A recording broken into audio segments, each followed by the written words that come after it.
Welcome to Wine in Focus, an Investec focused radio podcast series to awaken not only your appreciation of South Africa's world-class wines, but the diverse people behind a resilient industry that is a key driver of our economy. As proud sponsor of the Trophy Wine Show and the Trophy Spirit Show, Investec wants to showcase what our local industry has to offer. I'm Lerato Motsologane, a deal maker at Investec for Business, founder of Discover Wine, and your host. In this second episode, we'll be discussing the Trophy Wine Show and the role it plays in elevating South African wine, both locally and internationally. Let's meet my guests. Joining me today at Grand Roche, in the heart of the Paarl Winelands, is Michael Fridjhon, Tom Carson, and Bruce Jack. Michael is one of South Africa's most respected and awarded wine authorities, with over 4 decades of experience spanning production, retail, journalism, and judging. He chairs the Trophy Wine Show and the Trophy Spirit Show and serves as a visiting professor at UCT's Graduate School of Business, where he directs the Wine Judging Academy. Michael is also chair of the Reciprocal Wine Trading Company.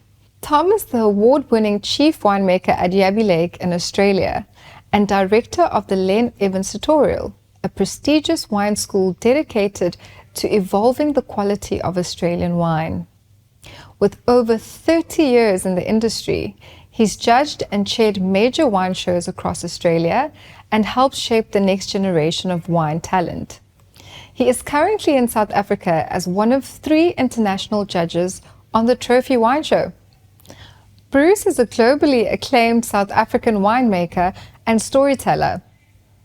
After founding Flagstone Winery in 1998 and later serving as group winemaker for Accolade Wines, he launched Bruce Jack Wineries in 2018, a global operation producing wines across 5 continents. Welcome, gentlemen. It is such a pleasure and an honor to have the 3 of you here today. I'd like to start with you, Michael. I mean, we've got the Trophy Wine Show, and you've been having the show going for quite a while now, and it's done very, very well in its time. And I think today we just want to figure out, what is the Trophy Wine Show about? How did it come about? And, where were you when you decided to start such a great initiative? I mean, that's really a fun question, Lerato, because I'd been judging a lot around the world and in many places. And I had a sense that the South African wine judging environment wasn't sufficiently competitive nor sufficiently international. So I looked very carefully. I think the model that I most liked was the one that had been pioneered by the Australians. Smaller panels, much more precise focus on outcome, outliers in a sense. If you have a panel of 3, you narrow it down. Otherwise, you sit with big panels, average scores. The idea that there should be conversation between the judges. You can't run a competition which is run by arithmetic and totals by a computer. So the end result had to be arrived at on a consensus basis. And in 2002, not having had enough response from the industry to reform the shows that existed at the time, we launched the Trophy Wine Show with a view to creating a model that was as close to fireproof as you could be in the world of subjective judgment, and the idea of trying to draw out of what the wine industry was producing the finest wines possible, and to give a sense of direction that met the expectations of the domestic and the international market. Amazing. Tom, you came all the way from down under. Why the Trophy Wine Show? Why this one in particular? Well, I've judged here twice before, and it was a really fascinating experience to be exposed to the South African wines, and I just found that being able to come back and see the progression and see the trends and the focus that the industry is where they're heading right now is just really interesting. And the standard of the show is as good as any wine show in Australia. It's incredibly rigorous, and the integrity that the results would mean to producers is really important. And being able to, I suppose, just contribute the latest trends in the Australian judging system and how we're, tweaking our shows and refining them. I think it's great to give that input to Michael and the judges here, and certainly, to judge with young judges in South Africa, and just provide a bit of context and a bit of direction is just really satisfying. Tom, you're the director of the Len Evans tutorial. Who is Len Evans? Yeah, well, was. Unfortunately, he's passed away, but he was a giant of the Australian wine industry and did so much for it. And Len was a big part of wine shows for a long time in Australia. He chaired National Wine Show, he set up the National Wine Show, he's chaired Brisbane, Sydney, all the wine shows. But he got to the end of his career and he realised, I'm in the room with the same people I've been with for 20 years. There's something wrong here. We are not getting new people through the judging system. And he worried about that. He worried that it had become a bit of an echo chamber and it was all the same judges, many of them mostly winemakers from large companies in Australia, awarding their own wines. So he just sat down, he got on the phone and he said, what we're going to do is we're going to form a wine school and we're going to train judges and identify talent. And so in 2001, he commenced the first Len Evans tutorial. So there's 12 scholars that go to the Hunter Valley and they have 5 days of intensive wine training. They have judging sessions in the morning, and it's not just Australian wine. It's international wine. It's wines from all around the world. So they'll be given a group of 30 Chardonnays, and there will be, 6 or 7 different countries.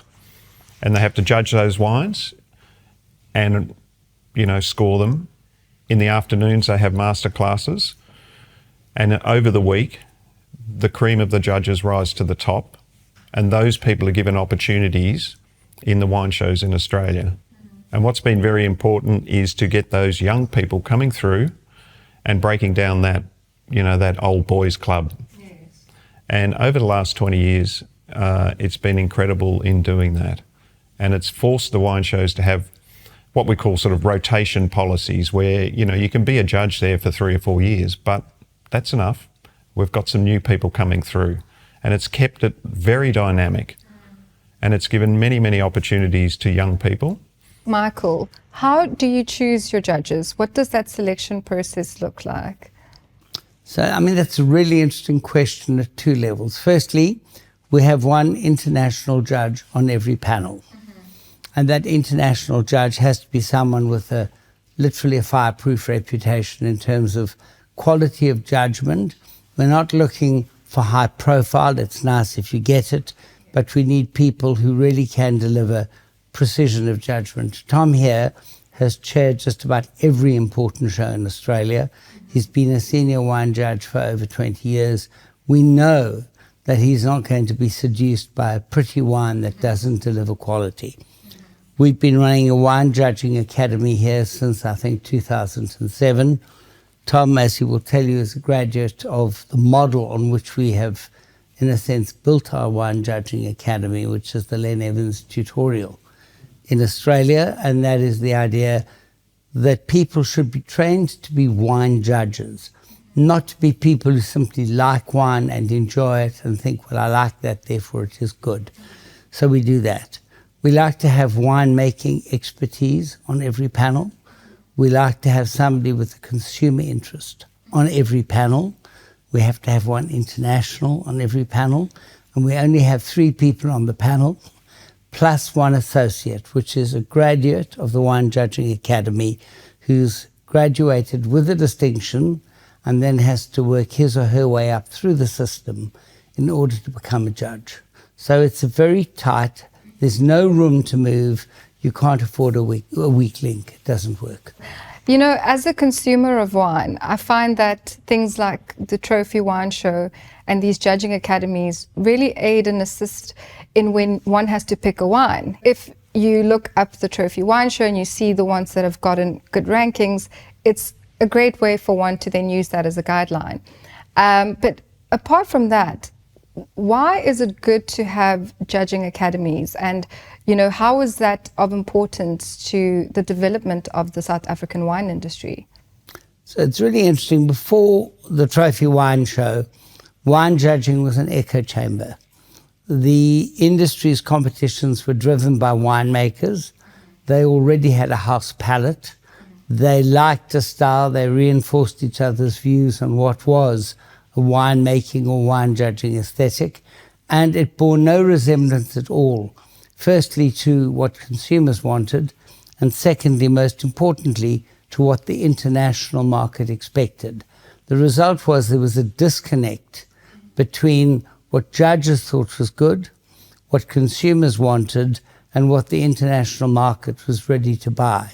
And until we were able to bring those three components together, until we were able to bring international judges with a view that wasn't necessarily a comfortable one to South African producers, and until we had producers sitting in the room and hearing what the internationals had to say, all we were doing, in a sense, was reinforcing each other's prejudices.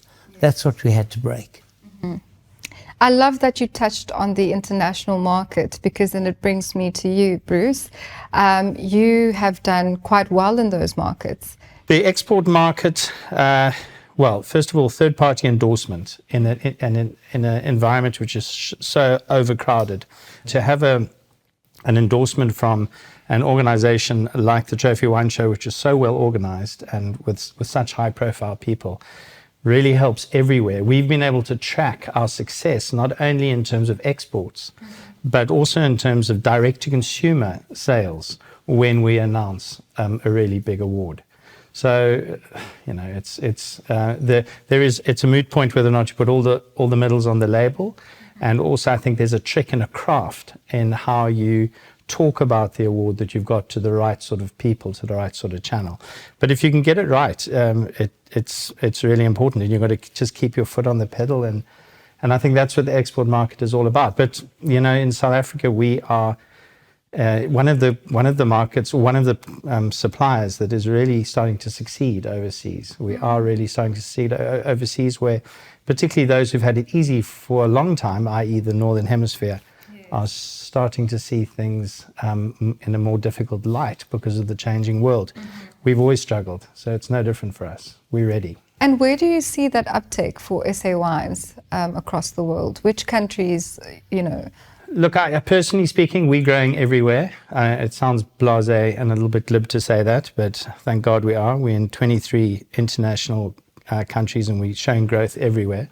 That is partly because we're new on the market as this new company. But I think also we've been at it a long time. We know what it takes. We know what sort of commitment it needs, what sort of sacrifice it needs. So our growth is coming, I think the majority of growth is coming from Africa. Now, this is the big step change for me. There's an awakening. First of all, Africa is one of the largest growing middle classes, and wine is part of an awakening in terms of what is cool and what's happening internationally and all that kind of stuff. I wouldn't call it aspirational as much as just experimentational. And there's this opportunity in Africa which suits South Africa, because we are on the doorstep, and so we're seeing Africans starting to drink African wine, and beautiful. Thank God it happened in my lifetime. It is fantastic. No, that is amazing.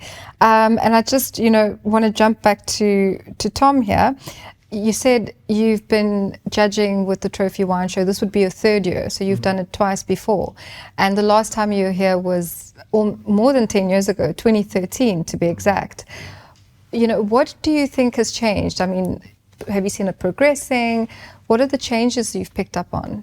I think the quality of wine's improved, that's for sure. And I think the realisation that some of the great assets you have here in South Africa, like Old Vine Chenin Blanc, which is really unique in the world to have those assets, and the wines that are being made from those vineyards are, really something amazing and should be celebrated.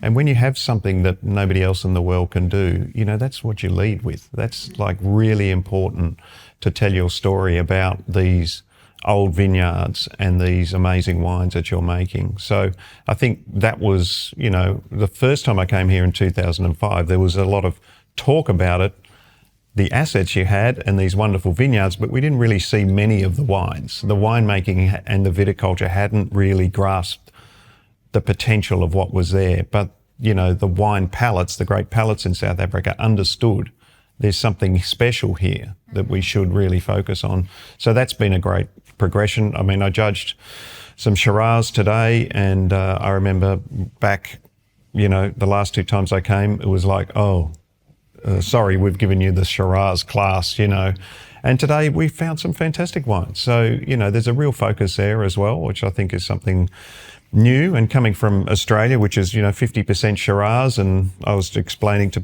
the judges last night that, there's still vineyards producing wine that were planted in the 1840s in Australia. We drank a wine from a vineyard that was planted in 1893.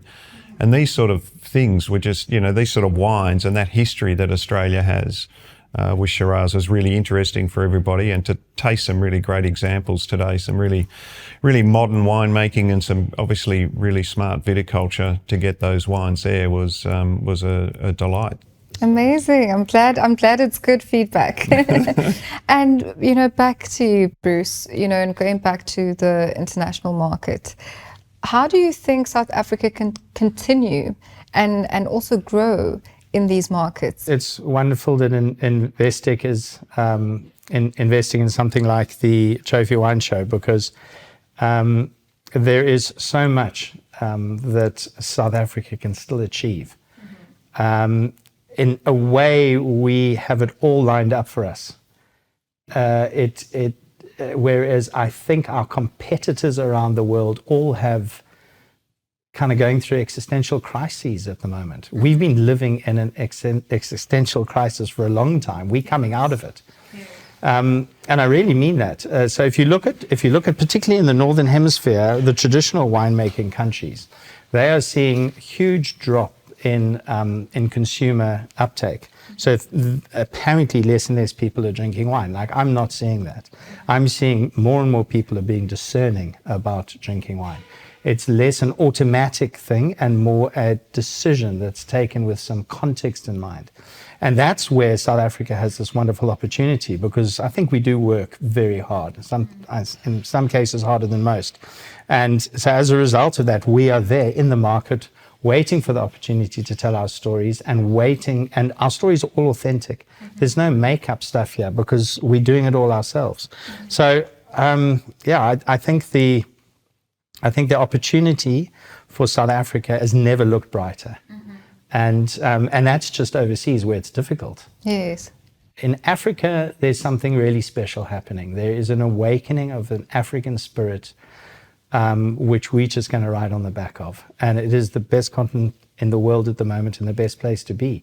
So whatever we're producing in South Africa, I think we should worry less about what the dollars and the euros are saying, and worry a hell of a lot more about what someone in Nairobi or, Ghana or someone is saying. And that's where we should spend our time. Gentlemen, thank you so much. We're coming to an end of this episode, and I just wanted to ask you one last question. It's a question that I've been asking everybody that's come on, and that is, where do you see, or where would you like to see the SA wine industry in the next 10 years?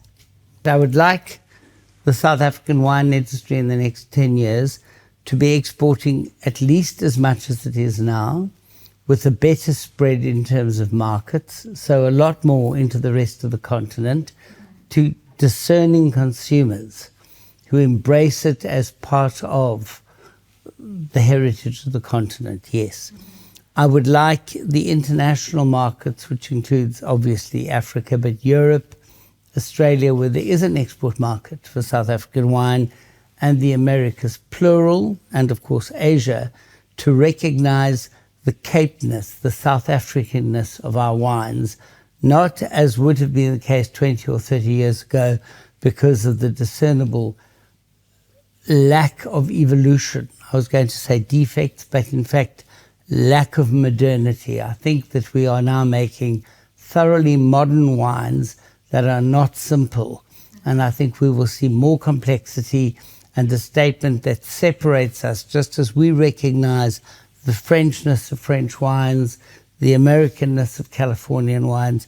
I would like there to be a sense that when those wines are on the table, they're not global wines, they are South African wines in a global context. And if we achieve that in the next 10 or 15 years, we have moved a serious step forward. Tom?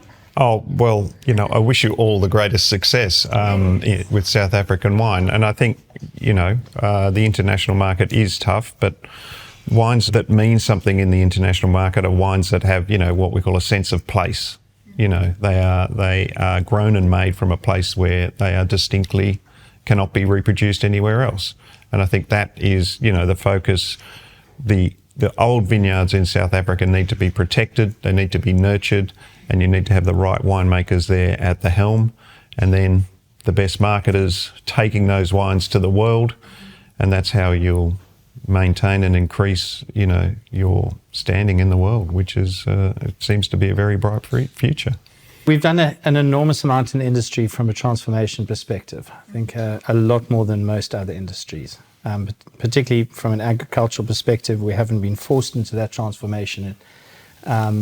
Like the mining industry, for example, we've done it internally, and that is starting to bear incredible fruit. I've actually just hired an assistant winemaker who's a Tsonga. And she's living out there on the farm with me at the southern tip of Africa, and it's all a bit of a shock to her. But it is. I am just blown away every day by how exciting she is about the wine industry, and I see in her the future, an incredibly bright future for South Africa. The next 10 years, I think, are going to start seeing a lot of that transformation really, particularly from the winemaking perspective, play out. I think partly it's going to be because the South African wine industry has got the second lease of life, which makes it an exciting industry, and also because I think of this cultural relevance of being a South African product and being embraced by all South Africans, and also because of this this African opportunity that it's got a lot more significance. So that transformation needs to blossom and bloom and really take hold. And now I think, in terms of what we do as a winemaking country, we need to keep on our toes. I think we're going to go into a period of relative, fortune. And I think we must be careful not to get complacent. When we lose rugby games and cricket games, it's because we think we're better than the rest. And I think as long as we keep thinking we're the underdog, we're going to win. Oh, amazing. Thank you. Thank you so much. Thank you to you three. But before I let you go, I'd like to propose a toast. And this toast will be to the African spirits and wine, and to our amazing judges and experts. Cheers. Cheers. Thank you. Thanks for listening to this episode of Wine in Focus, brought to you by Investec Focus Radio. You can also find all the episodes of this series at investec.com/wine in focus, or wherever you get your podcasts. If you enjoyed this episode, please rate it, leave a comment, and forward it to your friends and colleagues.